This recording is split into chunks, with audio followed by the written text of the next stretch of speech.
esforça-te e tem bom ânimo. Josué capítulo 1, verso 6. Com certeza você já ouviu este famoso versículo do livro de Josué. E hoje nós estamos aqui para continuar a nossa série de vídeos aí sobre a leitura completa da Bíblia. Nós vamos falar sobre o livro de Josué. Eu sou Enéas e este é o canal Agora é Só Praticar. Nós já finalizamos aí os 5 primeiros livros da Bíblia, o Pentateuco. Vamos falar agora, dar início na série da divisão da Bíblia, aí, conhecida como os livros históricos. Então a gente vai observar agora, acompanhar a conquista da terra, como que se dá esse processo, depois a divisão da tribo, depois o que eles fazem já estando na terra prometida, a necessidade de um rei, aí vai vir a monarquia, e aí depois vai vir a divisão do reino, a queda, o retorno, vão ser levados para o cativeiro, né? Mas não vamos ver narrativas do cativeiro aqui nesse momento histórico, não. Mas a gente vai ver o retorno deles para reconstruir as cidades. E isso compõe aí o que a gente chama de livros históricos. E o primeiro deles é o livro de Josué. Então o livro de Josué ele tem pelo menos uma divisão assim, de 3 partes que a gente pode observar direto numa leitura primária, assim, sem se aprofundar muito. Que é o quê? É a preparação para o povo começar a guerrear, a conquistar. Então isso vai do 1 até o 5. Eles atravessam o Jordão, né? Eles circuncidam os filhos, eles celebram a Páscoa. Nesse momento de celebrar a Páscoa, quando eles chegam na terra, no 5:12, o maná cessa, porque Deus fala, não, agora vocês estão dentro, acabou o maná, agora é a vez de vocês fazerem. E a primeira lição, hoje, nesse vídeo eu vou dar algumas lições aí ao longo do vídeo, à medida que a gente vai comentando. E essa primeira lição às vezes eu prefiro ficar no deserto, porque eu sei que se eu entrar na terra, se eu chegar onde eu queria chegar ali, eu vou ter que ter esforço, vou ter que trabalhar. E às vezes é melhor ficar no deserto com o maná do que entrar na terra e ter que trabalhar. Tem gente que pensa assim. Eu prefiro alcançar os objetivos, mesmo que isso me gere mais esforço. E você? Então essa é a primeira parte. A segunda parte, nós temos o momento da conquista, que vai do 6 ao 11. Do 6 ao 11. Depois, nós vamos ter o momento das divisões aí das terras. É uma parte mais massiva, ele vai falar com quem vai ficar o quê. E depois do 22 até o 24, nós vamos ter aí os discursos de Josué, que é o final do livro. Então, nessa segunda parte, de 6 ao 11, a gente vai ver a conquista de Jericó, roda 6 dias, no 7º roda 7, aí a muralha caiu, o povo adentrou, aí tem uma ordenança, não pega nada de Jericó. Aí eles vão para Ai, falam, poxa, a gente já destruiu uma cidade que é tão poderosa como Jericó, aí vai ser fácil, nem precisa mandar todo mundo, mandaram uma quantidade reduzida, chegaram lá, perderam. Falaram, como assim? O que aconteceu? Aí Deus mostra, alguém pegou, alguém desobedeceu. O segredo não está em quem pegou ou o que foi pego.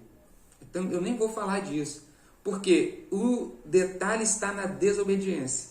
Então, hoje às vezes a gente foca muito no pode isso, pode aquilo, a sua denominação permite, a sua igreja local permite, e tal. Às vezes não é nem, o foco não deveria ser naquilo que é feito, mas sim no contexto da desobediência. Seja uma desobediência direta da Bíblia, ou seja uma desobediência em segundo nível, assim, né?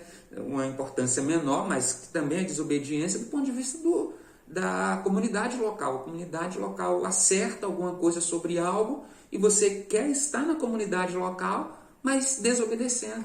E aí, às vezes, toda a comunidade padece porque um está ali desobedecendo. Independente do que está fazendo, se pegou uma cunha, se pegou uma capa, enfim. O detalhe está na desobediência. E Deus é severo quanto a isso. Ele manda matar essa pessoa que pegou. Mas por mais que ele tenha falado, beleza, fui eu e tal, beleza, bonitinho, que bom que você se apresentou, mas não vai voltar atrás não. Morreu apedrejado. E levou a família junto. É assim, tá? Josué tem esse caráter. O povo chegando e destruindo tudo, não deixando nada. Então, se você ler só Josué, você vai pensar, meu Deus, que Deus é cruel, que Deus que sem piedade. Mas você tem que ler o contexto desde Abraão, que ele fala, vou te levar para uma terra estranha, lá você vai padecer, e eu vou deixar você lá até que a medida desse povo aqui chegue até mim e eu não suporte mais. Ou seja, eles vão estar numa condição pecaminosa tão profunda que eu vou ter que intervir alguma coisa. Eu vou inclusive usar vocês. Como? Trazendo vocês de volta e vou tirar eles da terra. Então é tudo um processo, é um antes e depois. Bom, que a gente tem que olhar. Então esse povo aqui não era um povo bonzinho, bonitinho, que está só aqui, beleza, e aí chega alguém que quer tomar. Não, esse povo é o povo que mata criança e queima, e oferece em sacrifício, bom, que estupra, que, enfim. Ok? Então, eles tomam lá. Outra narrativa desse período aqui da conquista, interessante, são sobre os gibeonitas. Eram moradores da terra, que quando ouvem que Josué está conquistando tudo, o que eles fazem? Pegam, colocam as roupas rasgadas, pegam pães velhos com mofo e tal, e chega assim, a gente está vindo de muito longe. Eles falam, que bom e tal, vão fazer paz? Vão. Aí quando eles vão acompanhar, vou te acompanhar até a sua terra. Aí ele, não, era ali do lado. E aí, uma outra lição aqui, é a importância que Deus dá à aliança. Depois que Josué fechou a aliança sem analisar, Deus não permite mais que ele quebre a aliança firmada.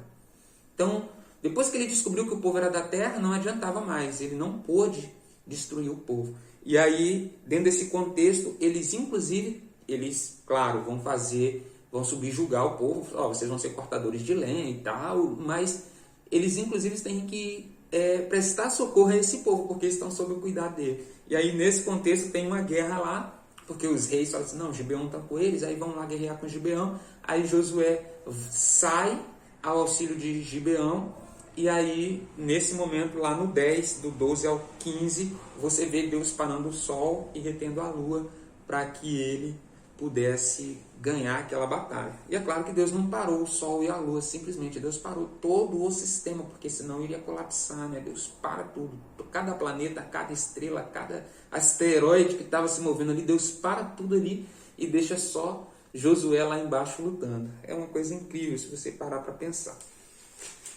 No 11, narra uma série de vitórias de Josué. E aí no 11, 23, que é o último versículo, na última frase, na última oração aqui dessa parte, ele fala, e a terra repousou da guerra. Repousou da guerra, mas não conquistou tudo que tinha que conquistar. Ficou coisa. Até Davi ainda estava conquistando ainda. Jerusalém só foi ser conquistada com Joabe, que depois Davi o colocou como seu general, né, nesse contexto lá na frente. Então, do 12, como eu já falei, aí ele começa a narrar, a herança de fulano é essa, a herança de fulano é essa. Essa é uma parte mais cansativa, como eu falei. Às vezes vai servir para você fazer uma consulta. Estou pregando alguma coisa, estou lendo, estudando alguma coisa lá na frente, está falando da tribo de Dan.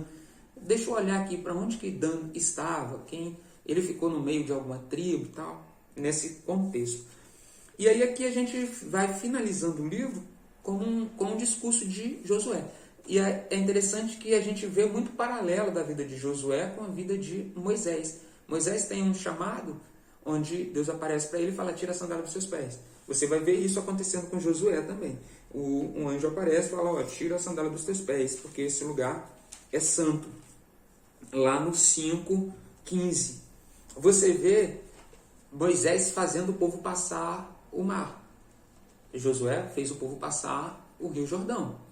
Você vê Moisés levantando a mão para guerrear e prevalecer na guerra. Você vê Josué também levantando, segurando a lança para poder prevalecer. Então tem esse paralelo. Moisés morre no final de Deuteronômio, foi o último vídeo que fizemos, reforçando, né, trazendo à memória o pacto para aquela geração, com uma série de discursos, um livro inteiro para isso, que é o Deuteronômio. E Josué faz um discurso nos seus 2 últimos capítulos. Com a mesma preocupação, gente, eu sei que eu estou indo embora, e vocês vão ficar, e eu sei que vocês são tendenciosos ao pecado, à idolatria. Pelo amor de Deus, não desvia dessa lei. Presta atenção, não se mistura com o povo da terra, porque se vocês fizerem isso, Deus vai espalhar vocês, vai entregar vocês na mão dos inimigos e tal. E aqui ele tem também aquela frase no 24:15, no finalzinho. Ó, até dentro desse contexto eu já estou percebendo aí um desânimo e tal, mas porém eu e minha casa, nós serviremos ao Senhor. E deixa o alerta. E, infelizmente, isso não aconteceu. A gente vai ver isso nos livros da frente, no livro de Juízes. O que isso acontece? Josué tem uma falha, ele não deixa um sucessor à altura. Quando você vê alguns autores, aponta Moisés e Josué como reis. Eles têm um comportamento de governantes reis. Não tem esse título, mas eles se comportam como tal. Porque está tudo centralizado neles. Moisés, depois Josué, mas não tem um sucessor. Aí interrompe esse, não é um reinado, mas esse estilo de governança centralizado em uma pessoa, onde as pessoas vão até eles para poder julgar as causas, enfim.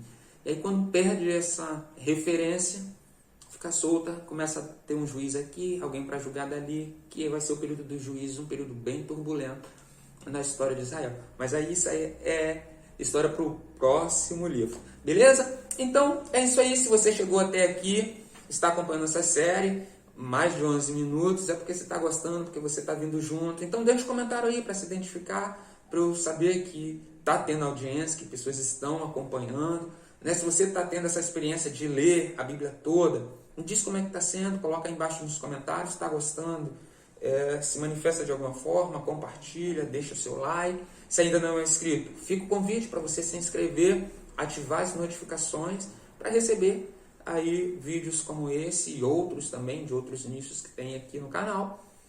No mais, agora é só praticar.